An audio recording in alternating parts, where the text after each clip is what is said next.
Hey everyone, this is Josie. This video is in response to the video that I made where I asked you all to vote on what would be the next serious topic. And it was between bullying and cutting, like self-harm. And because they both seem to get an equal number of votes, I'm gonna do cutting first and then the next one, bullying. I have been into self-harm since I was 10 years old. When I moved over here in 4th grade, it was really tough, and I would just like sit at home and eat all day, and I got really, really big. I was like 175 pounds when I was like 10 in 5th grade, and nobody liked me. I was a new chick, and I was fat, so nobody knew me. I wasn't friends with anybody. I didn't get grandfathered in, and I wanted to die. And so I started to hurt myself. I would like scratch and like pick at my arm. And then like when I got older, I learned about like razors and stuff like that. And I would tear like my the razors that you use to like shave your legs and stuff. I would like rip those apart and use the razors, and like I have scars all down my arm. Like I don't know if you can see them, but yeah, I have like a lot of scars. Some are pretty bad, and I have been hospitalized for an overdose, attempted overdose, because I'm still here. Yeah, but like an ambulance came to my house and all that stuff, and it was really scary. And then when that kind of thing happens here where I live in Florida, there's something called the Baker Act, and for 72 hours you're on a psych hold, which meant I went to the loony bin for 3 days minimum, just to make sure that I was okay to go home. And that was the worst experience of my entire life. And I now have PTSD from what all happened in there.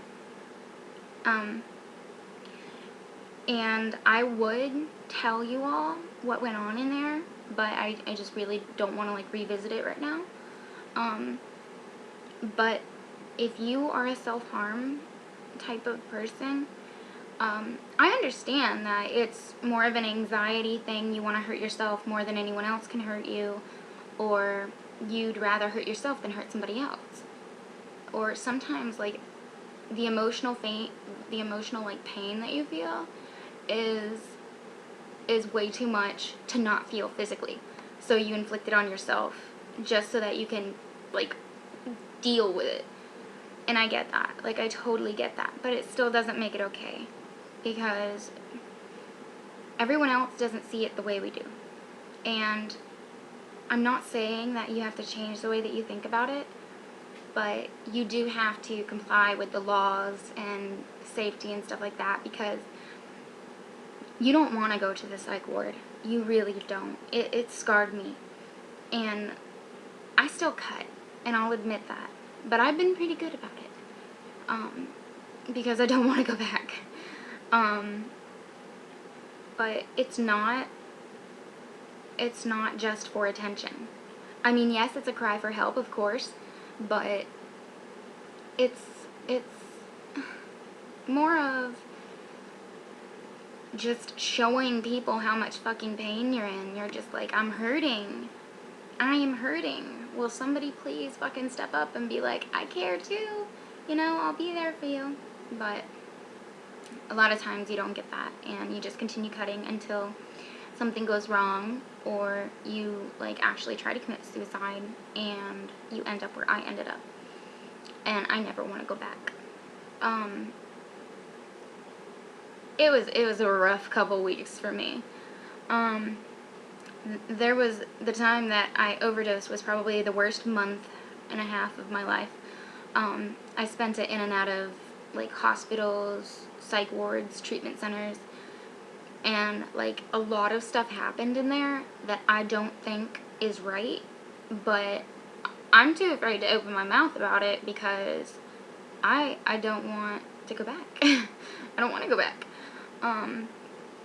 So yeah, I kind of keep my cutting down to a minimum, and when I do it, I usually cut for anxiety purposes. Like, I feel like my skin's crawling, and like that's the only way to like make it stop, to make my head stop going 1,000,000 miles per hour.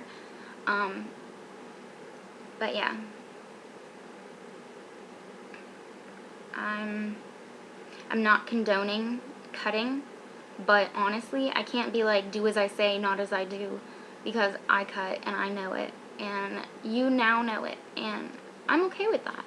I'm okay with being 100% real over the internet to millions of people, if this even gets that many views. But eventually, I'm smart, and I had to go into survival mode when I was in treatment and stuff. Which means fake it till you make it. It means pretend to be as normal as possible, smile, just like deal, and just get the fuck out. Tell them whatever they want to hear, just get out. That's all I could think. I mean, I got put in the quiet room, and that is not a place that you want to be. You know that room that you see in like movies, the padded one? Yeah, this one was just like that, except it had a concrete floor, and it was concrete walls painted white. It was soundproof. So you could scream and cry, and no one could hear you. And you really don't want to be there. Because I was in a room with a girl who beat the shit out of her mother. I was sleeping in the room with her. She beat the shit out of her mom. She doesn't even know me. She could kill me and not even think twice about it. But do they care? No. So, just before you cut, just think about it. Like, really think about it. Is it worth, like, all the trouble to hide it and everything? Just give it, like, 5 minutes. 5 minutes. Go find something else to do. And then come back. And if you still don't feel better, whatever you do is up to you. But give it a little bit of time. Think about it. Is it worth it? Because I definitely do not cut that often. Because I think about it and I'm like, I really don't want to fucking go back. So, yeah. That's my advice. Alright. Bye, you guys. I hope this helped. And if it didn't, I apologize. Alright. Bye.